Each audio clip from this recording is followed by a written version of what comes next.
Kwa hiyo tunaendelea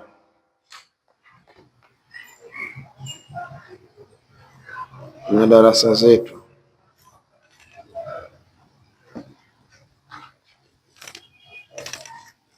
kianzia aya ya 20-21. Mwenyezi Mungu Subhanahu wa Ta'ala anasema, waqala alladhi ishtarahu min Misra, na alisema yule ambaye aliyemnunua katika nchi ya Misri, limraatihi, kumwambia mkewe, akrimi mathwahu, yafanye mazuri haya makazi yake. Akrimi mathwahu, yafanye mazuri makazi yake, usimtese. Hasa an yanfa'ana, huenda akatusaidia. Au natakhidhahu walada, au tukamfanya ni mtoto wetu, sababu alikuwa hajapata mtoto.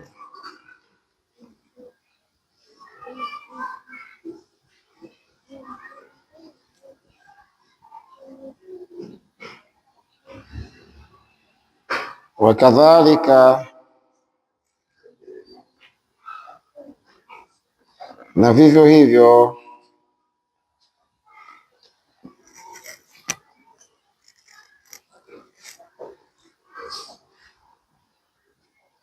makanna liyusufa fil ardi,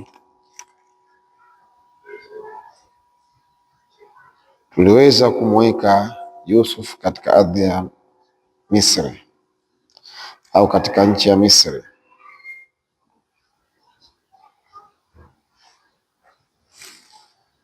Tulimmakinisha pale, kakaa katika ardhi ya Misri.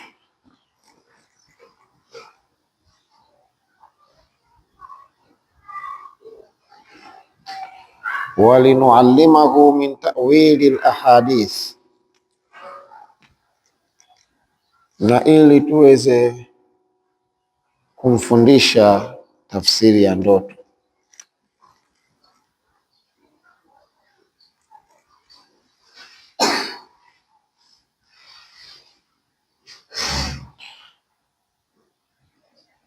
Kumwezesha kukaa katika ardhi ya Misri ili Mwenyezi Mungu Subhanahu wa Ta'ala aweze kumfundisha tafsiri ya ndoto, taabiru ru'ya, kuzitafsiri ndoto. Wallahu ghalibun ala amrihi, na Mwenyezi Mungu ni mwenye kushinda juu ya jambo lake analolitaka. Walakinna akthara nnasi la ya'lamun, lakini watu hawajui kama Mwenyezi Mungu akitaka jambo lazima ashinde. Mungu desturi yake, akitaka kitu lazima kiwe.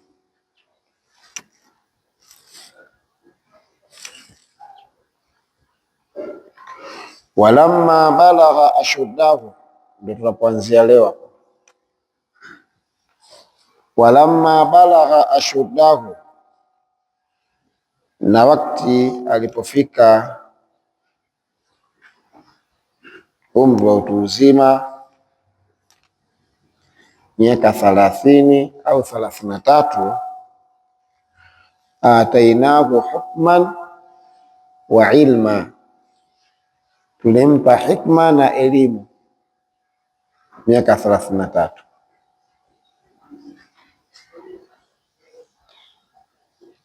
sasa kashaanza kuwa na akili za kiutu uzima. Walamma balagha ashuddahu, na wakati alipofika utu uzima, atainahu hukman wa ilma, tulimpa hikma na elimu. Wakadhalika najzil muhsinin, na kwa hali hiyo hiyo tunawalipa wale wenye kufanya mema. Yoyote mwenye kufanya mema, basi Mwenyezi Mungu huwa anampa.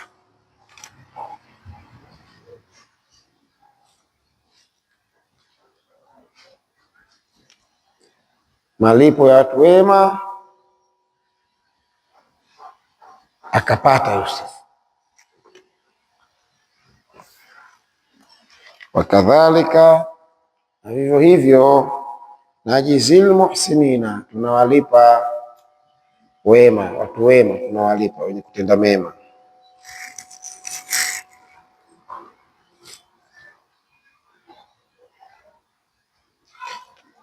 Lengo kubwa nini? Lianfusihim, hayo mema ni kwa ajili ya nafsi zao.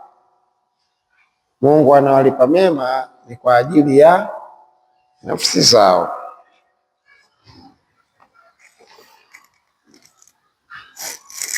Warawadatuhu allati huwa fi baitiha,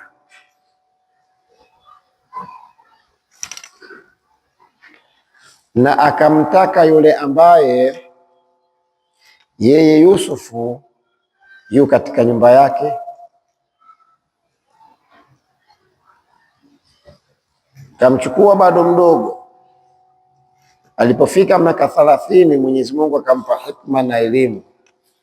Kipindi hiko sasa cha miaka 30, yule mama aliyokuwa anamlea akamtamani, akamtaka. Murawada ni kule kutakwa bila wewe kutaka, ndo murawada. Wewe unatakwa lakini mwenyewe hautaki. Kuona Nabii Yusuf alayhi salatu wassalam alitakwa na yule mama bila Yusufu kufanya kumtaka yule mama.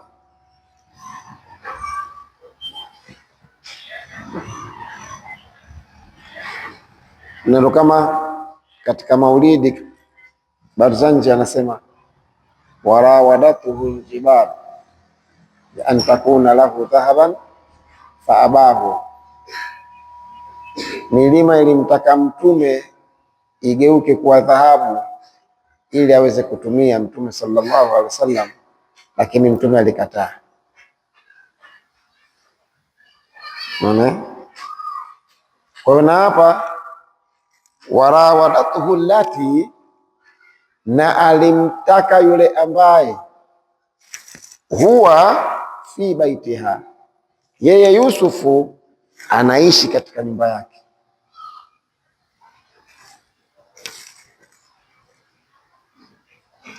An nafsihi, bila Yusufu kumtaka.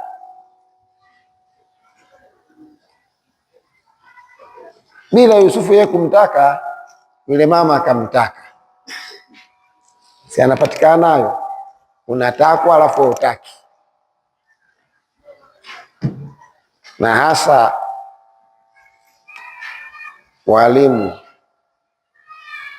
kwa wanatakiwa bila kutaka.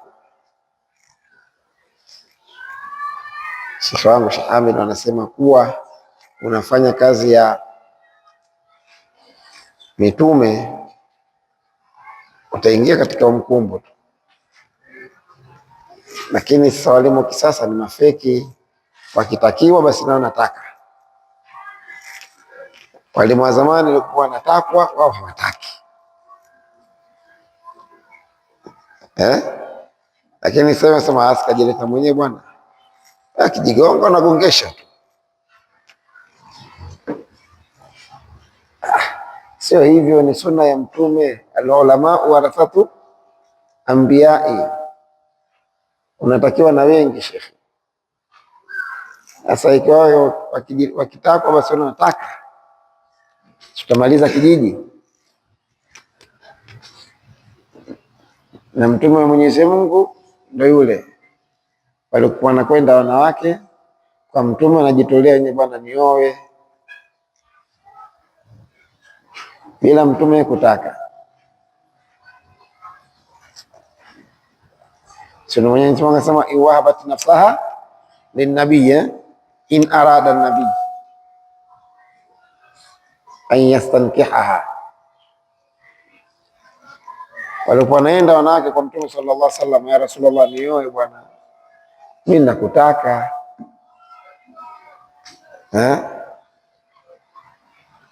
Na siku moja kaja mama mmoja kwa mtume ataka amuoe, afu mtume akakaa kimya, akapiga kimya hivyo, mimi chini. Kuna sahaba mmoja anamwambia, ya Rasulullah, kama una haja naye basi nitamuoa mimi. Ni muamini, ni walimu. Kwa hivyo walimu, tuangalie tumebeba nyenendo za mitume alayhimus salam.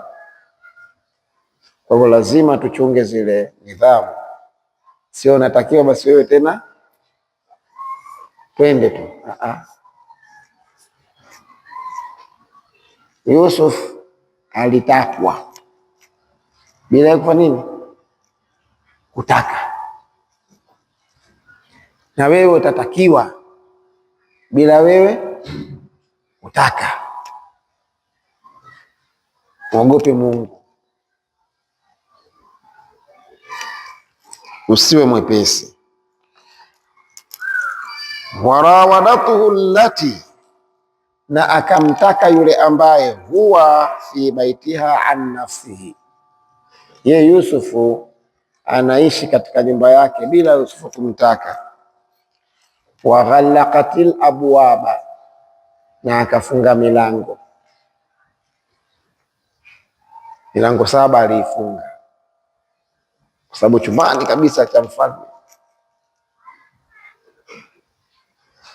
Bibi akajipodoa hata ya Mungu, kama unasema game of chance,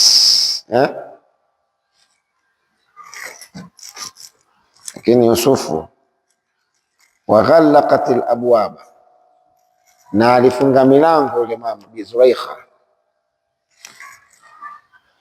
Waqalat, na akasema, haita laka, njoo leo mimi nipo kwa ajili yako, njoo.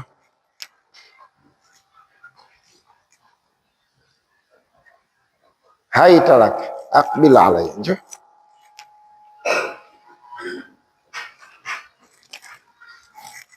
Qala, Nabii Yusuf akasema, maadha Allah, ninajilinda kwa Mwenyezi Mungu.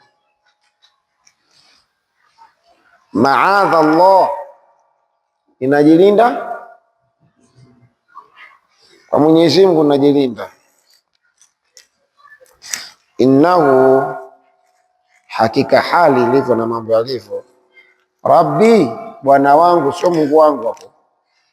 Rabbi, bwana wangu aliyeninunua mimi, ahsana mathwaya, ameyafanya vizuri mno makazi yangu. Sasa vipi tena mimi nimkiuke nije kwako?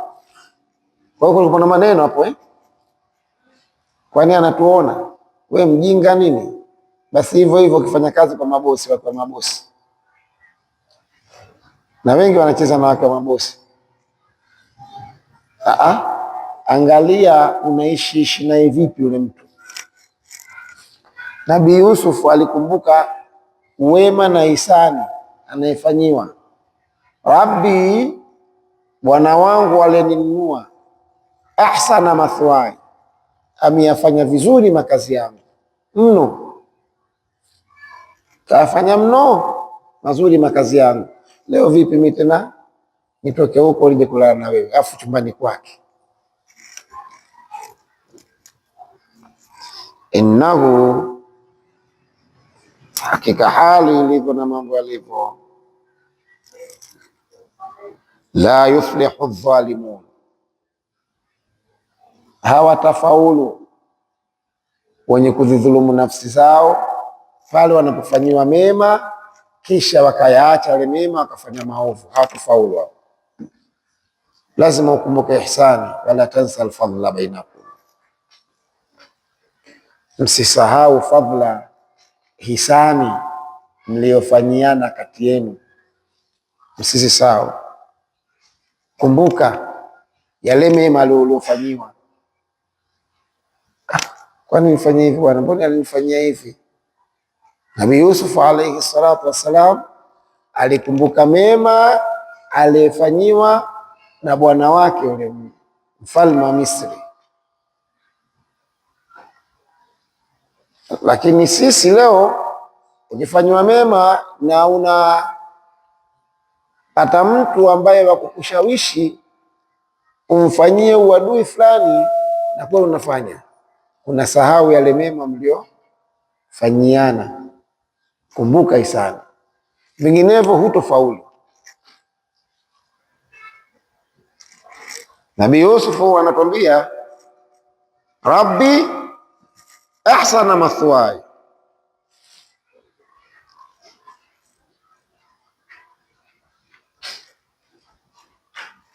Bwana wangu kayafanya vizuri mno makazi yangu.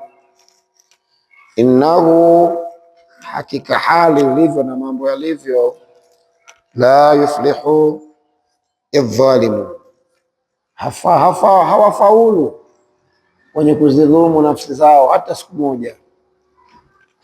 Hutopasua. Mtu wa mjini anasema hivyo, hupasui. Angalia,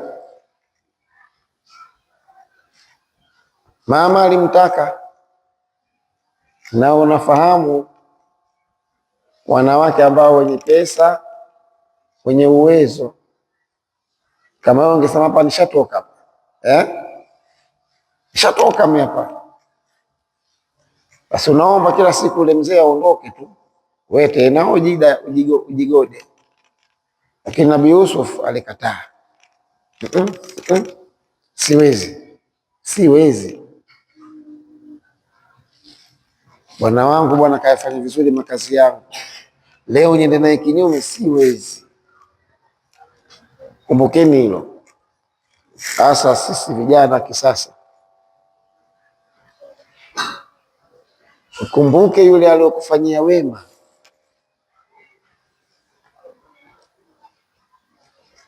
kwa sababu vinginevyo Nabii Yusuf kama si angenunuliwa na yule mfalme wa Misri, maana hatujui ingetokea nini. Na kisha akaenda kumuhusia mke wake yafanye vizuri makazi yake.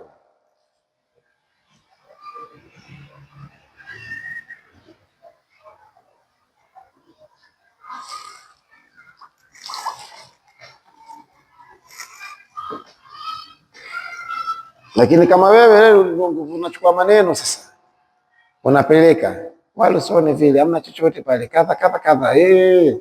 Sio hivyo, hata siku moja sifanye hivyo.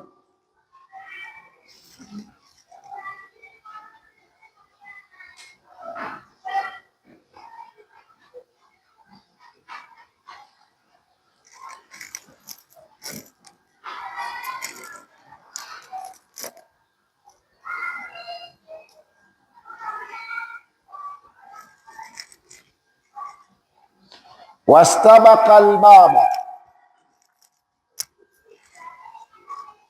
wakashindana mlangoni, kila mmoja anakimbilia kuwahi mlango. Badara ilayhi, aliwahi mlangoni Yusuf. Lilfirar, kwa ajili ya kukimbia.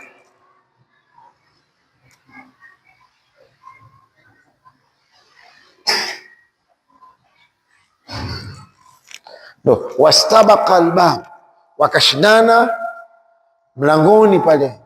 Yusuf anataka kutoka, Bi Zulaikha anafanya, anamvuta. Leo mpaka kieleweke leo,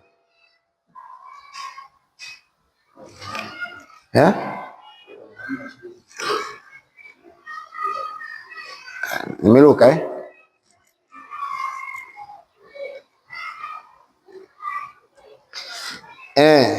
walaqad hammat bihi,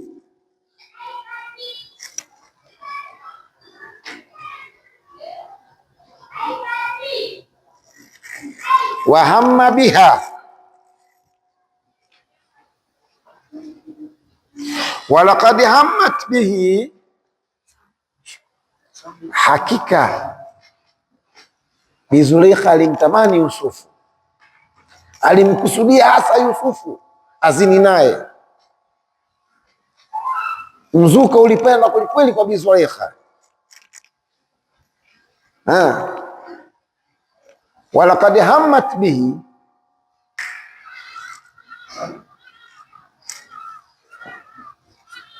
hakika Bi Zulaikha alimtamani Yusuf, wa hamma biha, na Yusuf naye alimtamani. Si shetani jambo lile shekhe. Afu na Bi Zulaikha alikuwa mzuri, katika wanawake wazuri mmoja wapo na Bi Zulaikha bwana, mzuri alikuwa na kijimwili chake. Basi Yusuf alivyomwona nafsi naye ilitamani, lakini mitume ni maasumuna, laula an raa burhana rabbi, lau sikuona nguvu za Mwenyezi Mungu,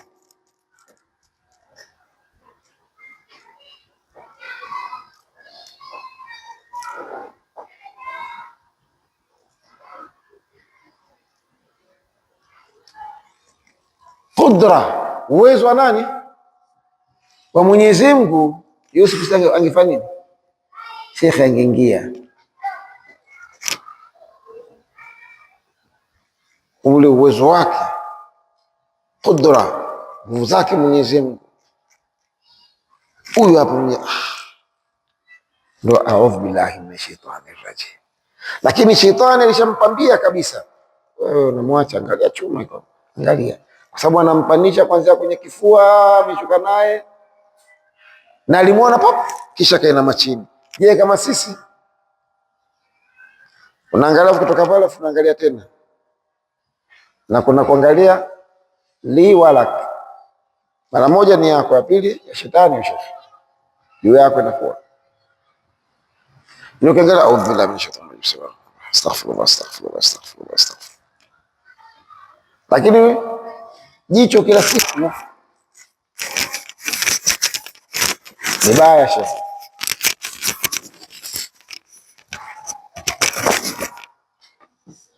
Kila siku jicho ni baya.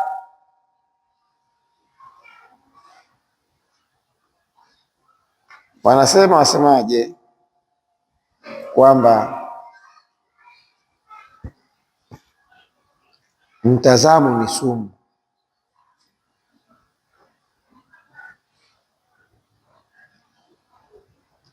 Kullu shay'in mabadaha min an-nadhar, kila kitu mwanzo wake ni kutazama. Kitu chochote kile mwanzo wake ni mtazamo. Mu'dhamu an-nari min mustasghiri sharar, sehemu kubwa ya moto unatokana na cheche ndogo ndogo, usizidharau zile cheche. Sasa kule kutazama, ndio maana wanasema wasemaji, an-nadhar thumma ibtisam thumma al-kalam thumma al-maw'id thumma al-liqa. Maliza habari hiyo. An-nadhar, kwanza kutazama. Macho akigongana papa, basi lazima utacheka tu, alafu mtarudiana tena kutazamana. Kinachofuata hapo nini? Maneno. Asalamu alaykum. Wa alaykum salam. Wapi?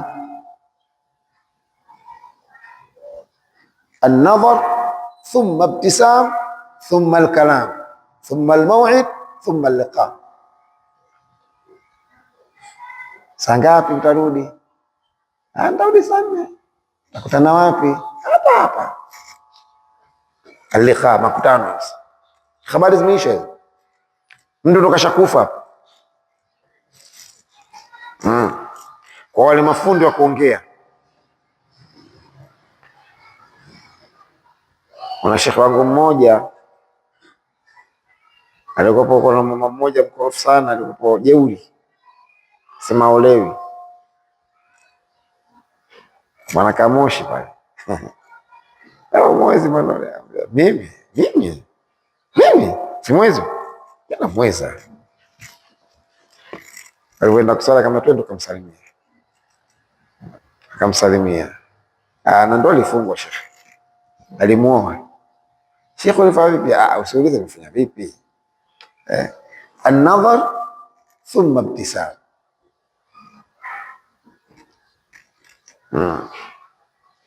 Wewe unatazama afu usicheke kwa nini? Shekhi, tazama kisha kucheka tu basi. Habari zimekwisha. Allahumma sicheke.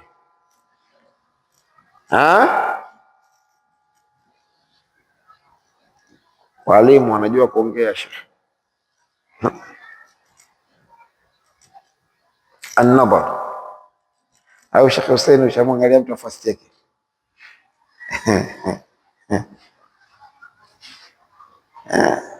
An-nadhar thumma ibtisam, kisha kinachofuata pale ni tabassum. Tabassum ile inafuataga wakati mwingine mpaka na afana kuangalia na kuibia hivi. Basi pale unapeleka maneno pale. Assalamu alaikum.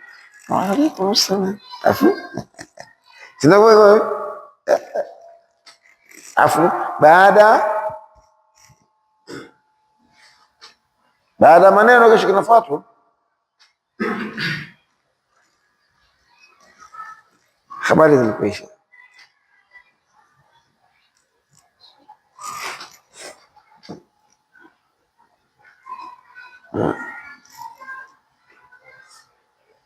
Alifariki yule mama, mashaallah. Alifariki mkorofi.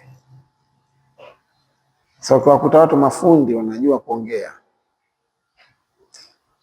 Na Mtume sallallahu alaihi wasallam alimwambia sahaba mmoja, wewe ukisema unasikilizwa. Na ukitaka kitu unapewa. Hakuna mtu akukatalia. Na 3, hata kama unaenda kuchumbia wewe unakubaliwa kwenye uchumba. Sasa kuna mtu mwingine anaenda anajikunja vidole. Najua mimi sio utapata. Pati shekhi. Na tunaambiwa la tatlubil haja fil layli.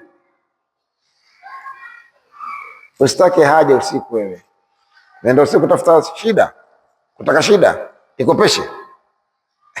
Usiende usiku. Ikiwa unajimudu, usiwe wewe matatizo yako naenda usiku, bwana nikuja unikopeshe shilingi 10,000. Shekhe upati. Jiamini. Kwa nini? Fa innal hayaa fil ainaini. Dokta, umesikia? Haya ipo katika macho mawili. Mfesi mtu, mkazie macho. Lakini mwenyewe ushaenda yuqallibu kaffaihi, anageuza vitanga, utapata kitu. Sababu anatishaga hapo kutoka pale, unajua mimi shikamoo. Imekuwa wewe tena.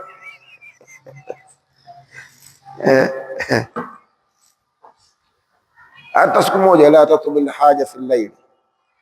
Mustafti haja usiku shekhi. Fa innal hayaa fil ainain. Haya kwa ndani ya macho mawili.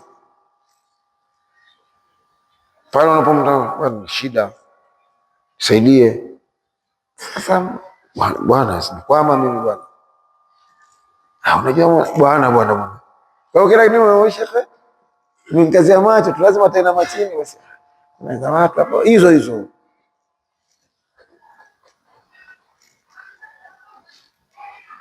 Sasa wewe naenda usiku, bwana usiku shekhe, kwanza kuoni, akwambia mimi sina, saizi nalala. Nimeenda bwana, kanitoa babu bwana. Hujachukua sababu, fata sababu shekhe, fesi mtu. Maana wale mafundi wakwambia hatuwezi kuongea kwenye simu, taka tuonane. Wanajua wale dokta, ukiongea kwenye simu hata kama ni na kazi, kumbe nimekaa. Asimsikie bwana mtu ana kazi. La tatlubil haja fi layl, usitafute shida zako usiku shekhe. Innal hayaa fil ainain, haya ipo katika macho mawili bwana, mfungamanika na macho mawili. Pale tunapozamana pale ndio kuna haya pale.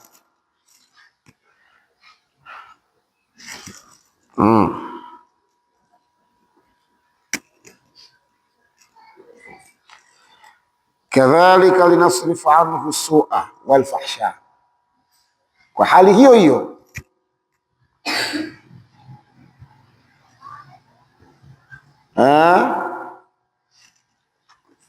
linasrifa anhu sua, ili tuweze kumwondolea nini? Ubaya. Wal fahsha, na uchafu wa zina.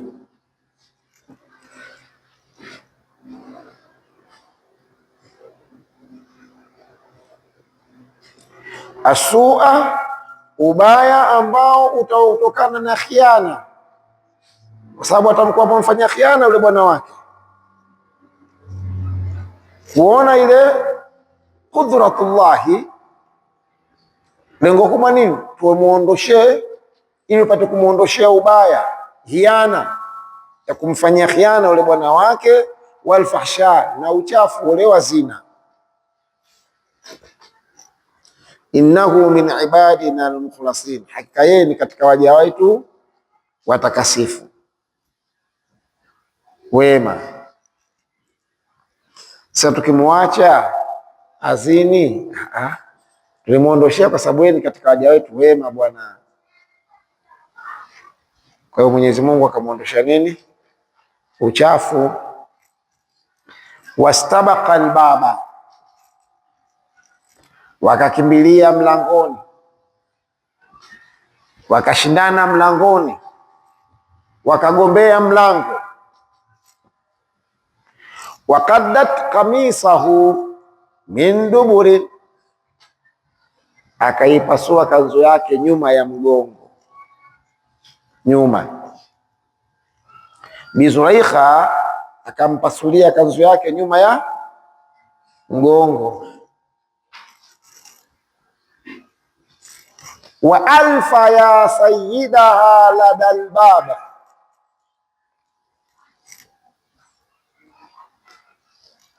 Amadi akakutana na bwana wake mlangoni, pale pale mlangoni. Yusuf anatoka, Bi Zulaikha anamvuta bwana, naye mfalme naye anakuja, anakuta watu wanafanya nini? Vurumani. Wa alfa ya sayyidaha ladal bab,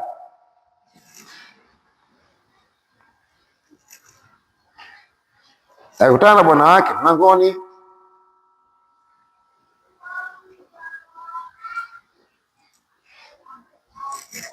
Na maana mumewe yule Bi Zulaikha,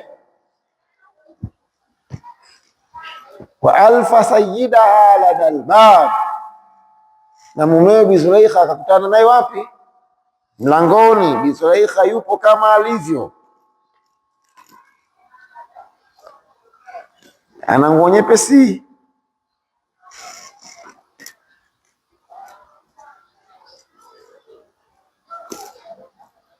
Qalat, Bi Zulaikha akasema, Bi Zulaikha akasema, ma jazau, anamwambia mumewe hayo, ma jazau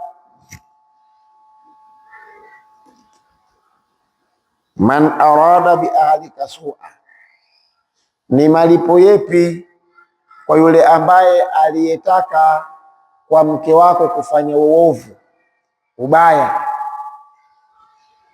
Mtoto anataka kunibaka mimi, hapa tuna ibra Sheikh. Sio kile unaambiwa na mke wako unalifanyia kazi, si kweli. Bi Zulaikha yeye ndo alomwita ndani na yeye ndo alofunga milango. Amekutana na mumewe mlangoni, wanafukuzana, anamwambia mume wake, na huko anatoa kilio, majazau, ni malipo yepi? Man arada bi ahlika sua, kwa yule ambaye aliyetaka kufanya uchafu na mkeo.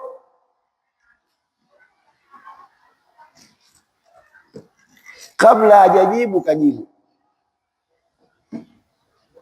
kafungua kesi yeye, katoa ushahidi yeye, na akatoa hukumu yeye. Illa an yusjana, isipokuwa kufungwa. Unawahi kufungwa tu, kinga sana mtoto, nimemlea mwenyewe huyu, leo atakunibaka.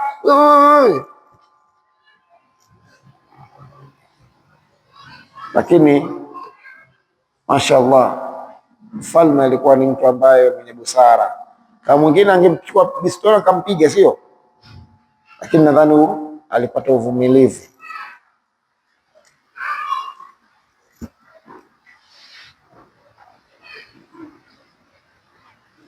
Au adhabun alim, au adhabu kali, afungwe au apewe adhabu kali, asirudie tena huyo.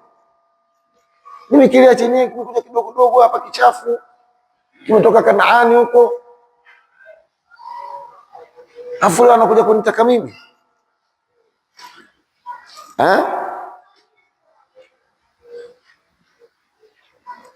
Qala, Nabii Yusuf akasema, hiya rawadatni an nafsi, huyu mama ndo kanitaka mimi bila mimi kumtaka. Kanitaka bila mimi kunitaka. Huyu mama huyu ndo amenitaka, mimi sikumtaka.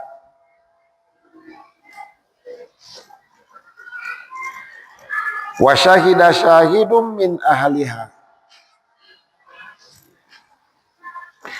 na alishuhudia aliyeshuhudia katika familia yule Bi Zulaikha, katika familia yake, tukio zima aliona mwenye kuona katika familia yake ndiye tukio, na aliona hapo ni mtoto mdogo. Katika Qisatul Mi'raji wanasema watakallama fil mahdi arba wa hum sighar, na waliozungumza hali ya kuwa wanabebwa watoto wachanga ni 4.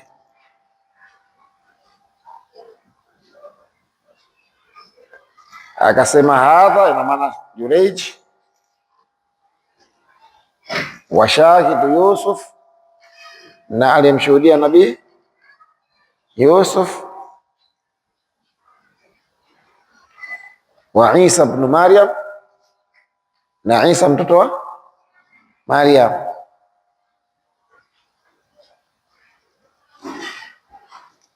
Walisema, kwa hivyo mmoja wapo na huyu alimshuhudia nani? Yusuf, bado mdogo changa, kulikuwa na kitoto pale kichanga cha ndugu yake.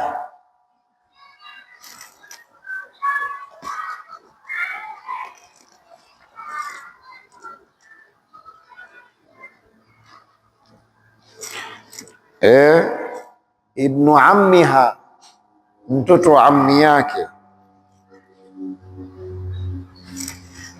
Nipokewa kwamba yeye alikuwa katika mbeleko anabebwa, kile kitoto kidogo kile kinabebwa. Ilipatikana maneno mengi tu mpaka Nabii Yusuf anajitetea, na maana kulikuwa na maelezo mengi. Sivyo hivyo bosi, huyu kanitaka bila mimi kufanya nini, kunitaka. Na wana desturi ya kulia na anajitupatupa mtu kama huyo, na ukifanya mchezo siku hiyo huli na mambo mengine yapatikana.